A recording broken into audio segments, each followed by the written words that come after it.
सर्वबाधा विनिर्मुक्तो धनधान्य सुतान्वितः मनुष्यो मत्प्रसादेन भविष्यति न संशयः। जय माता दी। आज श्रवण करेंगे दुर्गा सप्तशती के 5वें अध्याय को। इस उत्तर चरित्र के ऋषि रुद्र देवता, महासरस्वती, अनुष्टुप छंद, भीमा शक्ति, भ्रमरी बीज, सूर्य तत्व तथा सामदेव स्वरूप हैं। महासरस्वती की प्रसन्नता के लिए उत्तर चरित्र के पाठ में इसके विनियोग का विधान है। जिनके कर कमलों में घंटा, शूल, हल, शंख, मूसल, चक्र और धनुष बाण है, जिनके शरीर की दीप्ति शारदीय चंद्र के समान सुंदर है, जो त्रैलोक्य की आधारभूता और शुंभ निशुंभ आदि दैत्यों का संहार करने वाली हैं, उन गौरी देवी के शरीर से उत्पन्न महासरस्वती देवी का मैं निरंतर स्मरण करता हूँ। ऋषि कहते हैं, प्राचीन काल में शुंभ और निशुंभ नामक दानवों ने अपने बल के मद में चूर होकर इंद्र के हाथ से त्रैलोक का राज्य एवं यज्ञ भाग छीनकर अधिकृत कर लिया। वे ही दोनों राक्षस सूर्य, चंद्र, कुबेर, यम, वरुण आदि देवों के अधिकार भी भोगने लगे। वायु और अग्नि का कार्य भी वे दोनों ही करने लगे। उन दोनों दानवों ने सभी देवों को पराजित, अपमानित तथा राज्यच्युत करके उन्हें स्वर्ग से बाहर खदेड़ दिया। उन दोनों बलशाली असुरों से अपमानित होकर देवताओं ने अपराजिता देवी का स्मरण किया। उन लोगों ने सोचा कि जगदम्बा ने हम लोगों को प्रसन्न होकर वर प्रदान किया था कि संकटापन्न स्थिति में तुम्हारे स्मरण से मैं तुम्हें संकट मुक्त कर दूंगी। ऐसा निश्चय करके देवता लोग गिरिराज हिमाचल पर्वत पर जाकर भगवती विष्णु माया की स्तुति करने लगे। देवताओं ने कहा, हे देवी, आपको नमस्कार है। महादेवी शिवा को मेरा सदैव नमस्कार है। प्रकृति एवं भद्रा को प्रणाम है। नियम पूर्वक जगदम्बा को हम लोग प्रणाम करते हैं। रौद्रा, नित्या, गौरी एवं धात्री को बारंबार नमस्कार है। ज्योत्सनामयी चंद्र रूपिणी एवं सुख स्वरूपिणी देवी को सदैव नमस्कार है।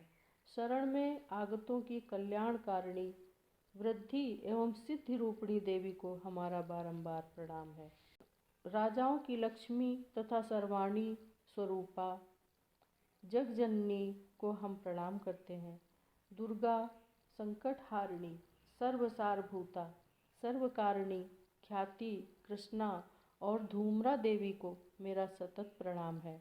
अत्यंत सौम्या, अत्यंत रौद्रा देवी को हम बार बार प्रणाम करते हैं।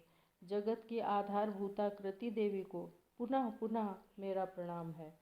सब प्राणियों में विष्णु माया के नाम से कही जाने वाली देवी को मेरा सतत नमस्कार है।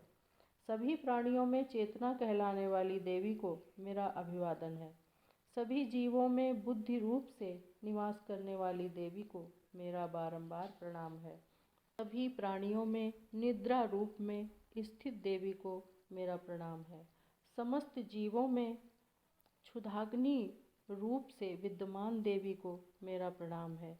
सभी जीवों में छाया रूप में स्थित, सभी प्राणियों में शक्ति रूप से स्थित, सभी जीवों में तृष्णा रूप में स्थित, सभी जीवों में क्षमा रूप में से विद्यमान देवी को मेरा पुनः पुनः प्रणाम है। जो देवी सभी जीवों में जाति रूप से स्थित, लज्जा रूप से स्थित तथा शांति रूप से स्थित हैं, उन देवी को मेरा बारंबार अभिवादन है। सभी प्राणियों में श्रद्धा रूप से तथा कांति रूप से स्थित देवी को मेरा नमस्कार है। जो सभी जीवों में लक्ष्मी रूप तथा वृत्ति रूप से विद्यमान है, उन देवी को मैं पुनः पुनः प्रणाम करता हूँ। सभी जीवों में स्मृति रूप से वर्तमान देवी को मेरा बार बार प्रणाम है। जिन देवी की सभी जीवों में दया तथा तुष्टि रूप से स्थित हैं, उन देवी को मेरा प्रणाम है। जो देवी सभी प्राणियों में मात्र तथा भ्रांति रूप से विद्यमान हैं, उन्हें मेरा बारंबार नमस्कार है। जो देवी समस्त जीवों के इंद्रिय वर्ग की स्वामिनी तथा सभी प्राणियों में व्याप्त रहने वाली हैं, उन्हें मेरा नमस्कार है। जिन देवी की इस सृष्टि में चैतन्य रूप से व्याप्ति है, उन देवी को मेरा बारंबार नमस्कार है।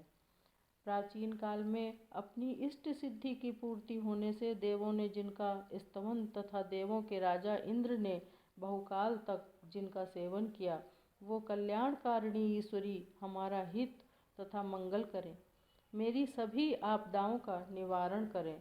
जिन परमेश्वरी को हम सब देवगण दैत्यों द्वारा त्रस्त हो इस समय प्रणाम करते हैं तथा जो भक्ति युक्त चित्त के पुरुषों द्वारा स्मरण करने से समस्त संकटों को तत्काल टाल देती हैं, वे जगदम्बा हमारे संकट को नष्ट करें। ऋषि बोले, हे राजन, देवताओं के इस स्तुति पाठ के समय गंगा स्नानार्थ वो श्री पार्वती देवी आई हुई थी।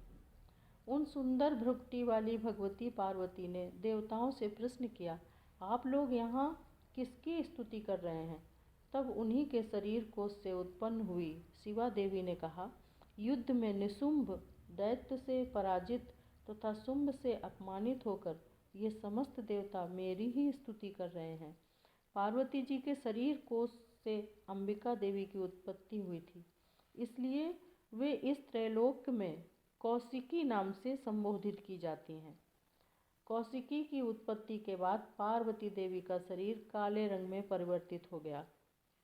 एतदर्थ वे हिमालय पर रहने वाली कालिका देवी के नाम से प्रसिद्ध हुई। इसके पश्चात वहाँ शुंभ निशुंभ के भृत्य चंडमुंड ने आकर परम मनोमुग्धकारी रूप वाली अंबिका देवी को देखा। देवी को देखकर वे शुंभ दानों के पास जाकर बोले, महाराज, मैंने हिमालय पर एक अत्यंत रूपवती स्त्री देखी है, जिसकी कांति से हिमालय उद्भासित हो रहा है। वैसा अनिंद रूप कभी किसी ने नहीं देखा होगा। हे असुराधिप, आप पता लगाइए कि वो कौन है और उसे ग्रहण कर लीजिए। उस स्त्री रत्न के समस्त अंग बहुत ही कमनीय हैं और वो अपने अंगों की आभा से समस्त दिशाओं को आलोकित कर रही है। हे दैत्यराज, अभी तक वो हिमालय पर ही विद्यमान है, आप उसे चलकर देख सकते हैं। हे प्रभु, इस समय आपके ग्रह में संसार के सभी रत्न, घोड़े, हाथी आदि शोभित हो रहे हैं। हाथियों में ऐरावत, वृक्षों में पारिजात तथा घोड़ों में उच्चैःश्रवा तो आपने ही इंद्र से छीन लिया है। हंसों से जुता हुआ ब्रह्मा जी का ये रत्न जड़ित अद्भुत विमान अब आपके यहाँ पड़ा है। महापद्म नामक कुबेर की निधि छीनकर आपने हस्तगत कर लिया है। केसरों से सुशोभित किंजलकिनी नाम की माला समुद्र ने आपको अर्पित कर दी है, जिसके कमल कभी भी नहीं कुमलाते और सदा हरे भरे रहते हैं। सोना बरसाने वाला वरुण देव का छत्र भी आपके घर में शोभित हो रहा है तथा प्रजापति का ये उत्तम रथ भी आपके पास उपलब्ध है। हे दैत्येश्वर, मृत्यु की उत्क्रांतिदा नामक शक्ति भी आपने अपने अधिकार में ले ली है तथा वरुण का पास और समुद्र गर्भ के अनेकों रत्न आपके अनुज निशुंभ के पास हैं। अग्नि ने स्वतः शुद्ध किए हुए 2 वस्त्र आपको अर्पित किए हैं। हे दैत्यराज, इस प्रकार आपने समस्त रत्नों का संग्रह कर लिया है, फिर ये स्त्रियों में रत्नमयी देवी को आपने क्यों छोड़ रखा है? इसे भी आप अपने अधिकार में कर लीजिए। ऋषि ने कहा, चंडमुंड के मुख से ऐसी बात सुनकर शुंभ ने अपने महादैत्य सुग्रीव को दूत बनाकर देवी के पास संदेश कहलाने के लिए भेजा। उस दैत्य से शुंभ ने कहा, तुम उसे बातों में बहलाकर मेरे पास अति शीघ्र लाने का प्रयत्न करना। वो दूत पर्वत के उस मनोरम भाग में गया जहाँ देवी विराजमान थी। उनसे उस दैत्य ने मधुर वाणी में कहना प्रारंभ किया। दूत ने कहा, हे देवी, इस समय दैत्यराज शुंभ ही इस त्रिभुवन के एकमात्र स्वामी हैं। मैं उनका दूत बनकर उनकी आज्ञा से तुम्हारे पास आया हूँ। उनकी आज्ञा का पालन देवता लोग सदैव निर्विरोध रूप से करते आए हैं। कोई भी उनकी आज्ञा टालने का दुस्साहस नहीं कर सकता है। उन्होंने समस्त देवों पर विजय प्राप्त की है और तुम्हारे लिए जो संदेश दिया है उसे दंत चित्त होकर सुनो। समस्त विश्व मेरे अधीनस्थ है, देवता भी मेरी आज्ञा का पालन करते हैं। संपूर्ण यज्ञांशों को मैं ही भिन्न भिन्न रूपों से ग्रहण करता हूँ। तीनों लोकों के श्रेष्ठतम रत्न सभी मेरे अधिकार में हैं। देवराज इंद्र का वाहन श्रेष्ठ रत्न ऐरावत नाम का हाथी मेरे पास है। क्षीर सागर के मंथन काल में उत्पन्न अश्वरत्न उच्चैश्रवा को अब देवताओं ने मुझे अर्पित कर दिया है। हे सुंदरी, इन पदार्थों के अतिरिक्त और भी जितने अमूल्य रत्न या पदार्थ देवों, गंधर्वों या नागों के अधिकार में थे, वे सब अब मेरे पास उपलब्ध हैं। हे देवी, हम लोग तुम्हें स्त्रियों में रत्न मानते हैं, अतएव तुम हमारे पास आओ, क्योंकि उन अधिकृत रत्नों का उपभोग करने वाला एकमात्र मैं ही हूँ। हे चंचल चितवन वाली सुंदरी, तुम मेरे या मेरे भाई महापराक्रमी निशुंभ के पास रहकर दुर्लभ सुखों का उपभोग करो, क्योंकि तुम रत्न स्वरूपिणी हो। मेरा वरण करते तुम अतुल संपत्ति तथा ऐश्वर्य की उत्तराधिकारी बनोगी। अपनी बुद्धि में ऐसा विचार कर तुम मेरी पत्नी बनना स्वीकार करो। ऋषि ने कहा, दूत के मुख से ऐसी उक्ति सुनकर कल्याणमयी भगवती जगत धात्री दुर्गा मन में गंभीर भाव से मुस्कुराते हुए उस दूत से कहने लगी। देवी ने उस दूत को संबोधित करते हुए कहा, हे दूत, तुमने जो बात कही है वो बिल्कुल सत्य है, इसमें कुछ भी मिथ्या नहीं है।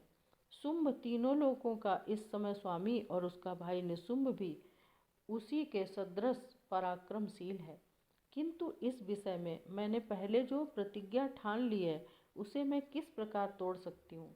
मैंने अपनी अल्पज्ञता के कारण जो प्रतिज्ञा कर रखी है उसे तुम्हें सुनाती हूँ। मेरी प्रतिज्ञा है कि जो भी प्राणी मुझे समर में पराजित करेगा, जो मेरे अभिमान का खंडन करेगा तथा जो मेरे ही समान पराक्रमी तथा साहसी होगा, वही मेरा स्वामी बन सकेगा। इसलिए महादैत्य शुंभ या निशुंभ स्वयं ही जब यहाँ आकर मुझे पराजित कर दे तो मेरा विवाह उनसे हो सकता है।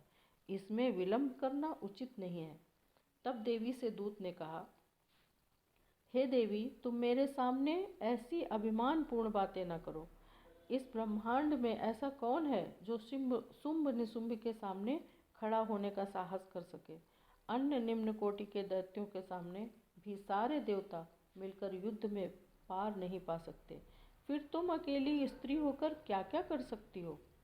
जिन शुंभ आदि महापराक्रमी दैत्यों के आगे इंद्र आदि देवता भी भय के कारण युद्ध विमुख हो गए, उनके सामने तुम अकेली स्त्री होकर कैसे जा सकती हो। अतएव तुम मेरा ही कहना मानकर शुंभ निशुंभ के पास चलो। ऐसा करने से तुम्हारी महत्ता की रक्षा होगी, अन्यथा जब वे तुम्हारे केस पकड़कर बलपूर्वक घसीटते हुए ले जाएंगे तब तुम्हें अपनी मर्यादा खो देनी पड़ेगी। दूत की बात सुनकर देवी ने उत्तर दिया, तुम्हारा कहना उचित ही है। शुंभ निशुंभ निस्संदेह बलवान और पराक्रमी दैत्य हैं, किंतु मैं क्या करूं। मैं पहले बिना सोचे समझे ही ऐसी प्रतिज्ञा कर बैठी हूँ कि उसे कैसे भंग करूं। अतएव अब तुम वापस लौट जाओ और अपने स्वामी से मेरी कही हुई बातें आदरपूर्वक समझा कर कहो। उसके बाद वे जैसा उचित समझेंगे वैसा करेंगे।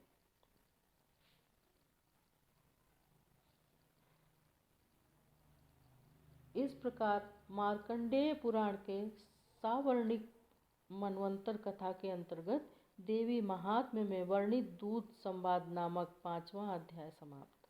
जय माता दी।